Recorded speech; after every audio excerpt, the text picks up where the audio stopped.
Tatlong menor de edad ang nalunod sa Negros Occidental at Bohol.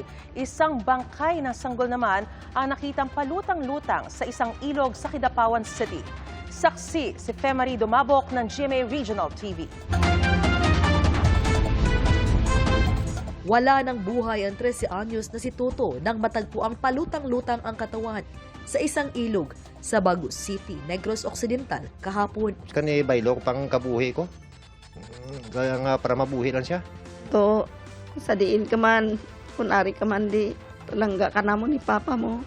Kag hindi ka madula sa kasing-kasing nga mo to. Ayon kay Wilfredo, nagpaalam si Toto nitong Miyerkules bago umalis papuntang paaralan. Pero base sa investigasyon ng Bagus City Police, naligo pala si Toto sa ilog kung saan siya ay nalunod. Medyo nalit na nisa. So that's why nga daw why na lang nisa nag-design yung magsulod sa iya klase. Medyo ginapadalman na pa ang ato ni investigasyon. Then ang subangay na bisto sa ocular sa area is damo sa quarry no ang may damo part nga medyo madalom no. Sinisikap pang makuna ng pahayag ng eskwelahan at DepEd Division ng Bagus City kaugnay sa insidente. Nakikipag-ugnayan din ang pulisya sa 4 pang minor de edad na kaibigan ng biktima na kasama umano niya sa ilog.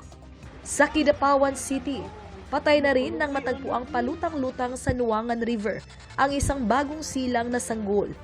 Ayon sa mga residenteng nakakita, nagtamo ang lalaking sanggol ng mga pasa sa katawan na posibleng dulot ng pagkakabangga nito sa mga bato. Kinuha na ng City Social Welfare and Development Office ang sanggol para mabigyan ng disenteng libing. Sa irrigation canal naman sa Ubay, Bohol, nalunod ang 2 grade 3 student na edad 9 at 10.